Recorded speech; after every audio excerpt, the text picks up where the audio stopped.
waxaa jirta faham darro ay Soomaalida ku keentay qoraalkii dowladda Mareykanku ugu hanjabtay inay cunaqabateen dhanka socdaalka ama fiisaha dul saari doonto madaxda Somaliland oo ugu horeeyo madaxweynaha xukunku ka dhamaaday Muuse Biixi Cabdi. ujeedka qoraalka xayiraadda dhanka socdaalka lagu saarayo madaxda Somaliland waxay daaran tahay doorashooyinka iyo dimuqraadiyadda. qorshaha Mareykankuna waa in xukuumadda madaxweyne Biixi ay ku cadaadiso inuu Somaliland ka qabto doorashooyinka madaxtooyada muddadii komishanka doorashooyinku qabsadeen, balse huwanta ka dagaalamaysa magaalada Laascaanood ayaa qoraalka Mareykanka u fasiratay in madaxweyne Biixi lagu cadaadinayo inuu ciidamadiisa kala baxa Gooja Cadde. arrintaasina waa waxba kama jiraan sida ku xusan qoraalkan.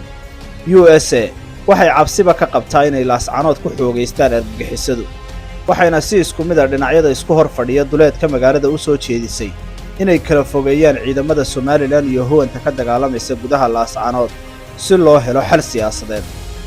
tan iyo maalintii uu garaadka guud ee beesha dhulbahantay garaad jaamaca garaad cali ku dhawaaqay in dagaal toosa lala galo Somaliland, caalamku waxa uu cidda Laascaanood ku dagaalamaysa ugu yeedhayay magac kaliya oo ah ciidamada Somaliland iyo jabhadaha huwanta ee ka dagaalamaya magaalada Laascaanood.